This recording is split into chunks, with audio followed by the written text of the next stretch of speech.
Bonjour. Cette semaine, à l'Info, François Poisson s'entretient avec M. Denis Guévin, propriétaire du complexe Chez Boris à Saint-Léonard-d'Aston. Bonne écoute.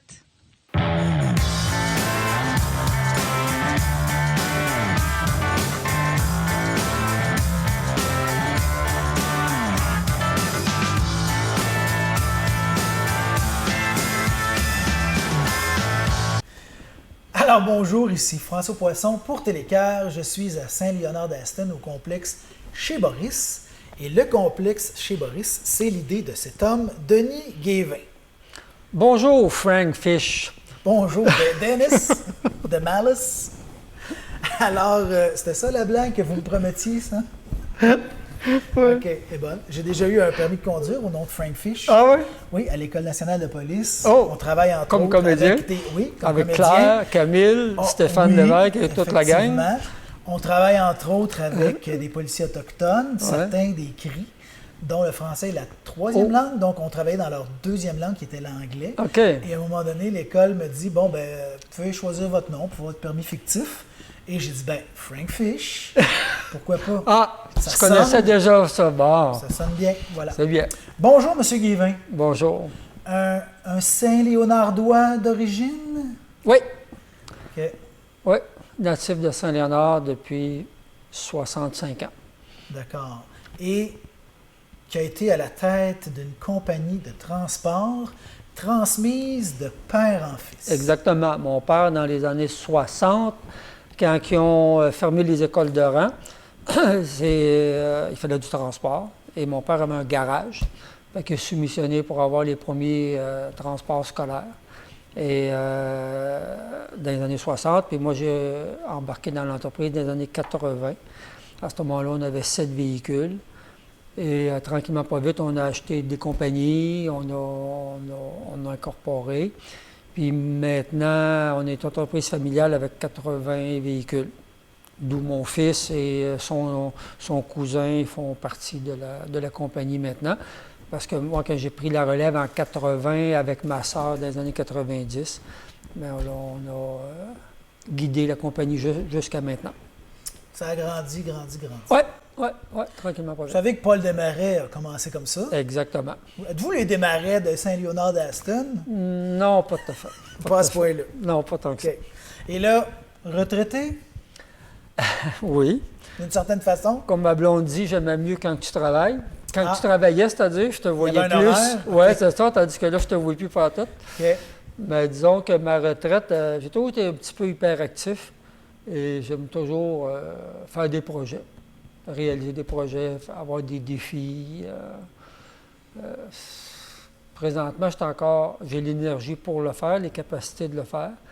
Fait que je me suis embarqué dans un gros projet qui est le complexe Chez Boris, là. Mais je suis encore un petit peu dans la compagnie de transport là, pour assurer une bonne transition, ce qui se fait très bien présentement avec ma sœur. Fait que tant que plus ça va, plus qu'on délaisse.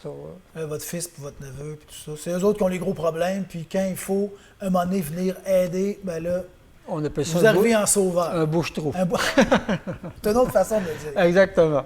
Mais sauveur, ça me fait plaisir. Ça me fait plaisir, pareil, d'assurer la pérennité de l'entreprise, qui est une très belle entreprise familiale. Et plein d'implications sociales aussi que vous avez. Oui. Bien ça a toujours été... C'est une valeur familiale ou c'est vous? C'est une valeur familiale, grande famille. Ma mère, 14 enfants. Son côté, mon père, une douzaine, 10-12 enfants. J'ai connu beaucoup les parties. Mon oncle, ma tante à 30-40, puis à coucher dans les manteaux de poêle, puis etc. Là. Fait que oui, c'est une valeur intrinsèque. Je pense à des petits milieux. Là. Saint-Léonard est très reconnu pour son milieu chaleureux, accueillant, où est-ce qu'il y a un âme qui fait bon vivre, où est-ce qu'il y a une solidarité. Vous l'avez vu tantôt avec la Ludolette. Il y a des organismes du milieu quand même. Il y a un tissu social très intéressant à Saint-Léonard. Là. Fait qu'on, moi, par goût aussi, on transmet cette façon de faire là. Puis on espère qu'il va y avoir de la relève. Il y en a déjà, on l'a vu avec Félix tantôt, Fred, ils sont revenus à Saint-Léonard. Tu sais, c'est des gens qui se réimpliquent, c'est le fun. Là. Là, M. Guévin fait référence à des entrevues qu'on fait dans cette journée de Ouais, tournage c'est vrai, à Saint-Léonard. Mais Dieu sait quand les autres épisodes seront diffusés. Ouais, Alors, c'est c'est vrai. à suivre sur Télécœur, mesdames et messieurs. Je pense que vous contribuez fortement maintenant avec le complexe chez Boris, parce que vous en avez regroupé de ces organismes Ouais. communautaires qui font du bien dans la Ouais. communauté. Donc, il va y avoir un héritage là, au complexe chez Boris. Le complexe chez Boris qui est un assemblage de choses. Il y a plusieurs ailes, il y a la bâtisse principale où on se trouve. Ouais. Alors, il y a de la culture, il y a du socio-communautaire, il y a du sport, il y a des professionnels de la santé, c'est plein de choses. Là. Oui. C'est drôle comment est-ce que la vie, des fois, les parcours. Parce que quand que j'ai acheté le bâtiment en 2014, qui était abandonné, ça faisait 2 ans, où est-ce que le toit coulait, plus d'eau, plus de chauffage, plus d'électricité, c'était une ruine là, potentielle. J'ai fait une rencontre avec une trentaine de personnes de l'autre côté, dans la résidence d'artistes aussi, que vous avez oublié de mentionner. C'est vrai.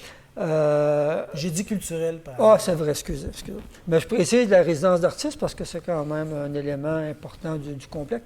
On a fait une rencontre avec une trentaine de personnes, une avant-midi avec un petit lunch et tout le kit pour voir un peu ce que les gens voyaient dans ce bâtiment en ruine-là. Et les 30-40 personnes, on a fait un brainstorming, puis on a marqué plein d'idées. Puis il y avait une quarantaine d'idées qui sont ressorties, puis on avait quelqu'un qui nous aidait à mettre ça par thème, là, puis Boris nourrit, Boris aime, Boris loge, Boris... Bon. Et ça a fini que on avait une quarantaine d'idées. Puis l'année passée, quand j'ai eu fini de rénover mon sous-sol, et que là, on avait le gym, on avait les bureaux, on avait la pédiatrie sociale aussi, on a ressorti ces feuilles-là. Et il y en avait 35 choses que les gens voyaient qui se passent ici présentement. Là. Ah ouais. Fait qu'effectivement... C'est resté quelque part. C'est resté, mais ça s'est fait toujours de bouche à oreille, Naturel. puis d'intérêt. Parce que moi, je veux être un facilitateur pour les gens qui ont des projets qui veulent les driver. Parce que moi, je ne veux pas driver tous les projets. Moi, je veux driver la bâtisse, puis qu'il se passe de quoi.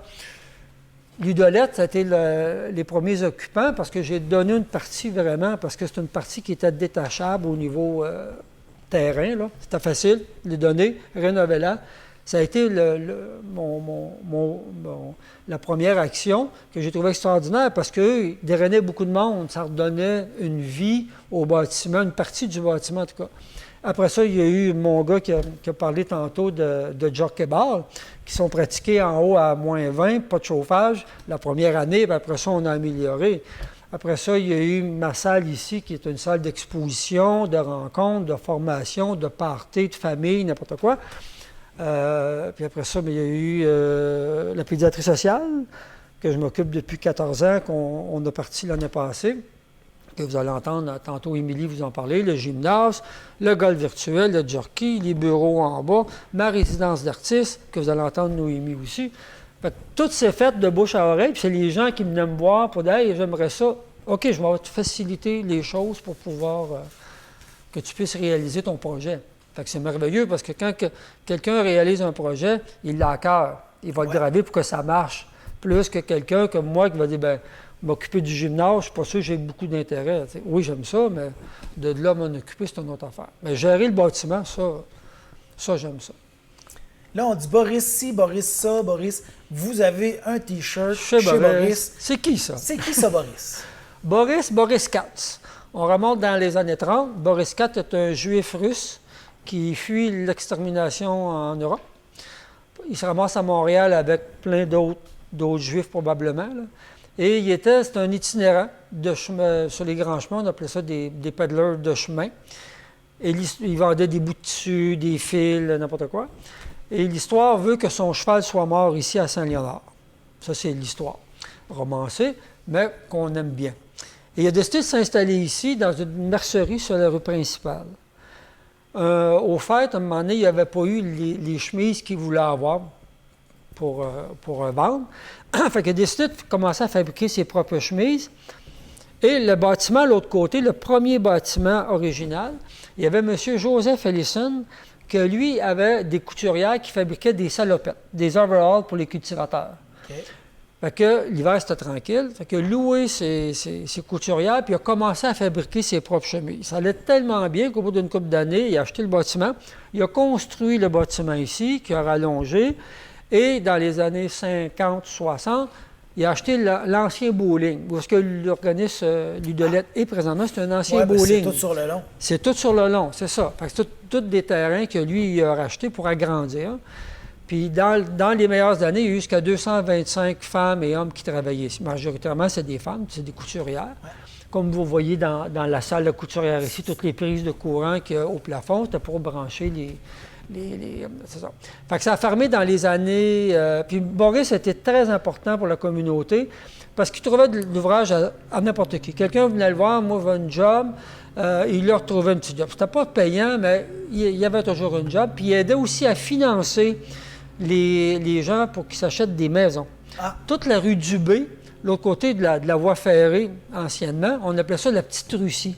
Okay. Parce que c'était lui qui finançait les maisons. Il se disait, mais si je finance les maisons, je garde mon monde, puis c'est une roue qui tourne.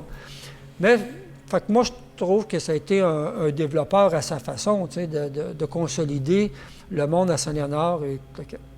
Puis Boris, ça a fermé ici dans les années 80 à cause de la mondialisation. Et après ça, il y a eu différentes industries, dont R2000 qui ont été ici, PNF, qui sont rendus dans le parc industriel, le syndicat agricole. Il y a même eu la clinique médicale quand ils ont passé au feu, qui ont été un bout de temps ici. Puis le dernier propriétaire, M. Germain Courchaine, d'où le parc Germain Courchaine, qui a fabriqué les premiers ventilateurs échangeurs d'air.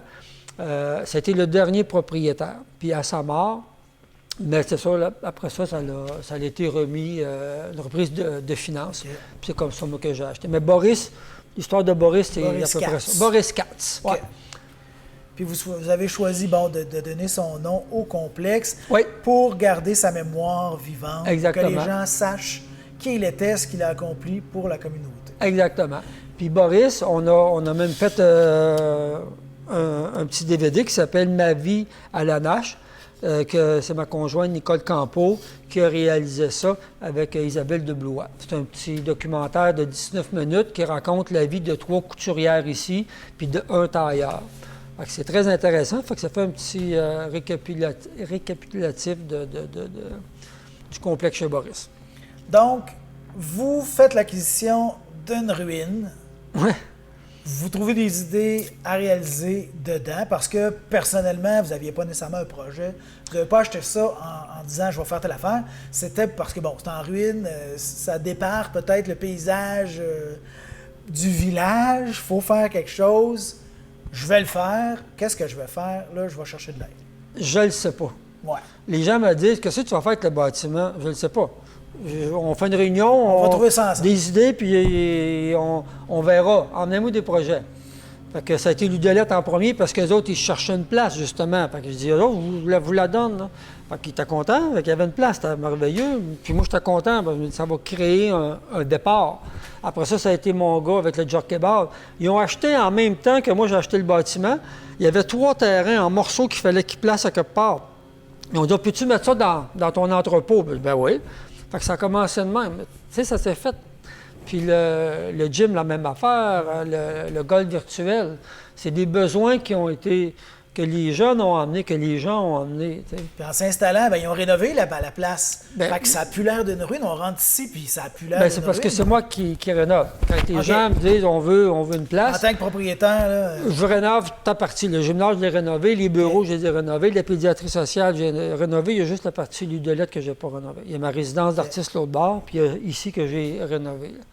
Il reste des choses à faire? Il me reste une pièce de l'autre côté à faire, un 25-50. Fait que j'attends des projets. S'il y en a qui ont des projets, je suis ouvert. OK. Mais en attendant, elle sert quand même, la salle. Oui. Pour les expos. Exposés, entrepôt, ouais, c'est ça. Semi-expo, semi-entrepôt, là, présentement, effectivement. Puis là, ben, on disait, bon, l'aspect culturel, oui, résidence d'artistes.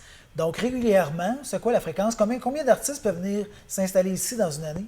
Bien, présentement, moi, c'est ouvert ma résidence d'artiste depuis 3 ans environ. Puis c'est du bouche à oreille. Les artistes qui viennent ici, il y a toujours un rapport très très chaleureux, très convivial. Moi, je trippe avec les artistes. Je trippe présentement. Il y a Noémie qui est là, qui est une écrivaine. Elle vient pour le théâtre. C'est une autre approche différente. Ce pas des artistes en art visuel. Mais c'est de bouche à oreille. Puis je veux pas non plus que ça devienne une plaque tournante là, non-stop d'artistes que je connais pas et que j'ai pas de contact. En fin de compte, moi, c'est de me faire du social. Je m'ennuie tout seul chez nous. Puis, Là, on voit des œuvres de Marie-Josée Roy derrière nous. Ouais. Le premier reportage que j'ai fait pour Télécœur, l'Info Express, c'était sur le vernissage. Oui, le vernissage au mois de mai. Au mois de mai de Marie-Josée Roy. Ouais. Donc, comme ça, plusieurs artistes qui viennent dans une année, qui laissent des traces. Oui.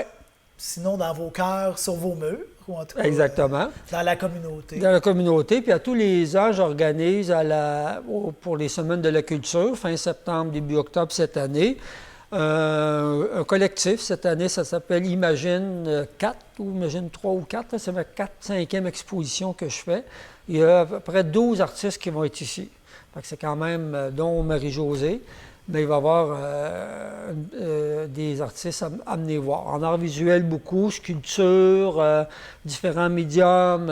Ça vaut la peine de venir voir. Là. Par curiosité, puis vous savez, ça ne coûte rien. Vous pouvez venir visiter, rencontrer les artistes. Les artistes sont contents de parler avec les gens. Aucune obligation d'acheter. Souvent, les gens, ils ont peur de venir. « Ah, je connais pas ça, je sais pas c'est quoi, je vais être l'air fou, je suis obligé d'acheter. » Non, non, non, ça coûte rien. C'est pas comme dans les musées. Les musées, il faut que tu paies.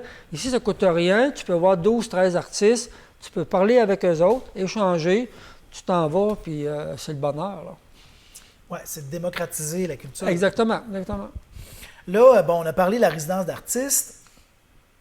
Il y a l'Orchestre Avant du Centre du Québec qui vient pratiquer ici les lundis. Exact. Hein? Donc, ça aide aussi d'autres organismes culturels. Ça c'est dans le développement à long terme. L'Orchestre Avant, ça fait déjà 1 an ou 2 qu'ils m'avaient approché, mais j'étais plus ou moins setupé, organisé pour les recevoir. Puis ce printemps, là, ils voulaient absolument, parce qu'ils étaient dans le sol de l'Église temporairement à cause de la pandémie.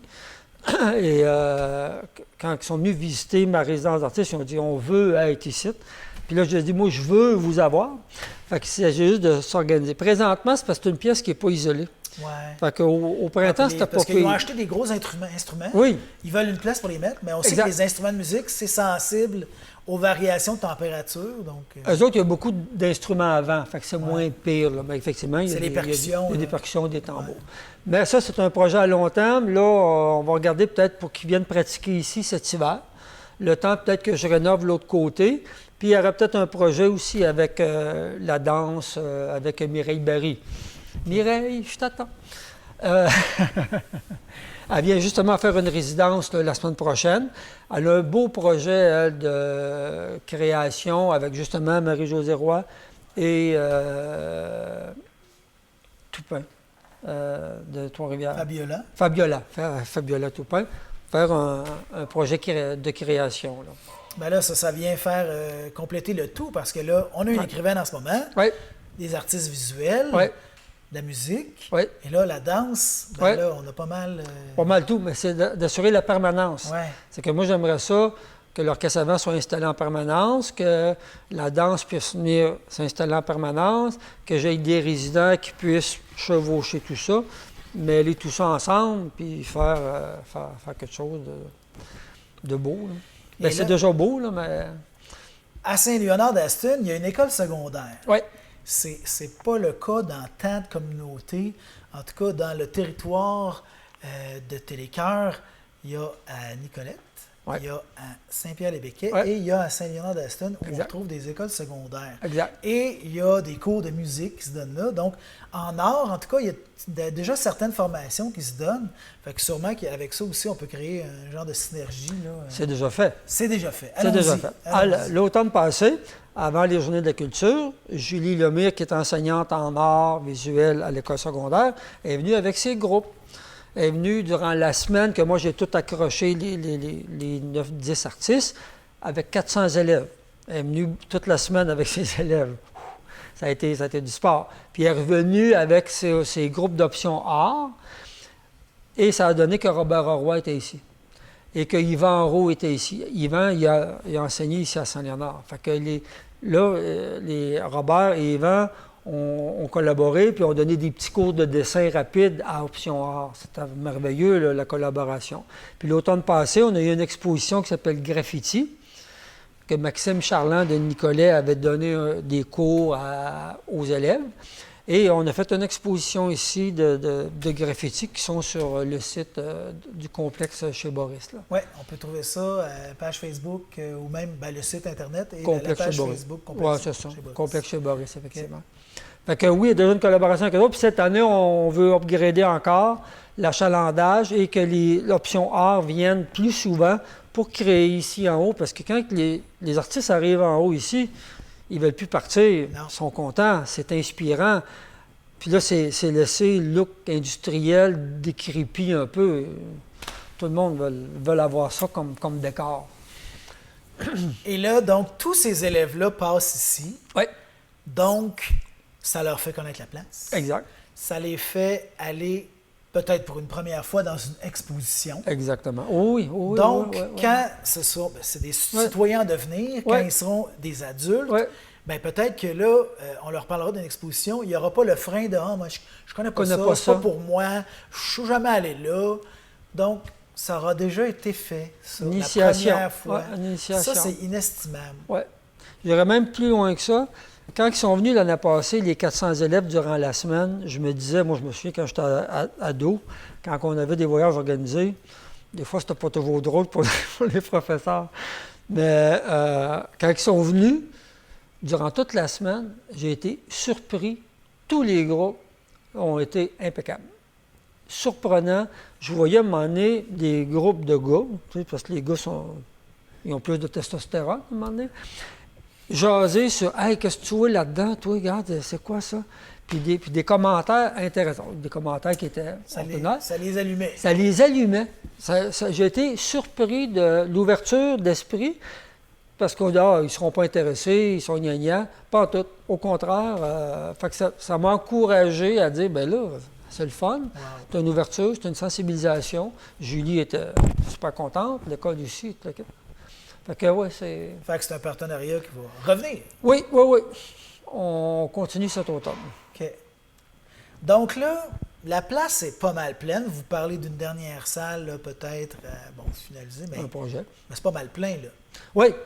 Les derniers à venir, ça a été la pédiatrie sociale. Ouais. Ça aussi, c'est un mot juste de beau projet. Qui vous tient à cœur depuis longtemps? Qui me tient à cœur depuis 14 ans. Ça a été long, ça, là. Mais on l'a ouvert depuis 1 an et demi, là, qu'on est ouvert dans les locaux l'autre bord. Ça, c'est le cercle. Le cercle, Centre de pédiatrie sociale, en collaboration avec le docteur Julien. Donc, c'est une approche sociale des gens qui ont des besoins. En collaboration avec la Ludolette aussi, on a un peu la même clientèle qui aide les familles qui ont des besoins particuliers pour leurs enfants. Des fois, il y en a qui sont démunis, ils ne savent pas comment faire, etc., etc. Là. Fait que, on a toujours un médecin et une travailleuse sociale qui accompagne la famille, qui accompagne le gardien, qui accompagne les spécialistes. Là. Fait que c'est un milieu quand même rassurant. Là. Fait que ça, je suis très content de ça. Là. C'est vraiment, vraiment, vraiment le fun. Là. Donc, les organismes que vous hébergez sont parmi ceux qui ont la plus grande incidence sur la population, non seulement de Saint-Léonard, mais des villages environnants aussi. Là. Je dois dire que Saint-Léonard est une plaque tournante au niveau des services. Puis curieusement, c'est pas Saint-Léonard qui s'en sert le plus. Les gens pensent que c'est pour Saint-Léonard. La pédiatrie sociale, si je vous disais, sur les 40 familles et enfants qu'on rencontre, il y en a 2-3 de Saint-Léonard. Les autres, c'est tous les villages limitrophes. Là. Un peu la même clientèle que la Ludolette. Même on couvre plus grand, nous, parce qu'on couvre toute la MRC, Nicolette, Bécancour. Là. Nicolette, Yamaska, Bécancour. Là. On a du monde, Bécancour, Nicolette, Pierreville, jusqu'à Saint-Pierre-les-Béquets, puis tous les villages. Là. Fait que oui, c'est pas juste pour Saint-Léonard. Mais en fin de compte, c'est la région, c'est le milieu, c'est notre identité, là, je pense. Fait que vous avez des retombées positives. Très. Au point de vue social, communautaire, artistique, santé. Oui. Parce que, bon, ben là, Le sport. il y a de l'équipement. Il y a de là, l'équipement, ben oui. il y a du sport, il y a de l'équipement sportif, il y a des professionnels de la santé Ouais. aussi. Maintenant, il y a L'ostéopathe, des bureaux ouais. en dessous de où on se trouve. Là. Oui, juste en dessous, là-bas. Là. Ouais. Il y a Bon. deux, il y a deux Ça aussi, c'est ostéopathes. assez récent comme ajout, par exemple. Ben, l'ostéopathe, ça fait déjà 1 an qu'elle est là. Puis là, il y en a une deuxième qui est arrivée cette semaine. Est-ce que c'est vous qui avez tenu à ce que ce soit ce genre de professionnel-là? Du ou tout. c'est venu Encore des une demandes, fois, c'est les gens qui m'ont approché. Tout ce qu'il y a ici, c'est les gens qui m'ont approché. OK. C'est fou à dire, là. Build it and they will come. Hein? Donc, hein, Exact. il y a une place, puis là, fruit, un aimant. Mets l'infrastructure, puis les gens vont s'en accaparer. OK. Fait que depuis le début, c'est comme ça. Puis il me reste 2 bureaux à louer. Puis j'attends que les gens viennent. Là, sont-ils venus pour s'occuper des gens qui se blessent en faisant du sport, aux autres? Là? Bien, présentement, non. On est jusqu'à date, non. Ça va quand même bien. Non. OK. Bon. Fait que là, c'est quoi? Qu'est-ce qui reste, là? Qu'est-ce qui reste? C'est assez, ça? Ou qu'est-ce qui reste? C'est quoi? Ben, la là, je dois vous dire une confidence entre moi et toi. Allez-y. là, entre moi et toi. C'est que présentement, c'est le fun. Oui. Presque tout est occupé. Oui. Mais tu sais, ma salle, moi, c'est pour location de party, formation, rencontre, exposition. Ma résidence d'artiste, c'est du monde qui vient de passer une semaine. Après ça, il y a une exposition. Faut que tu montes l'exposition. Faut que tu fasses le ménage. Faut que tu nettoies les toilettes. Faut que tu changes le papier de toilette. Nettoyer la toilette. Faut que tu montes la salle, démontes la salle. Puis c'est quand? C'est les fins de semaine. Ouais. C'est le soir. C'est le vendredi, samedi, dimanche.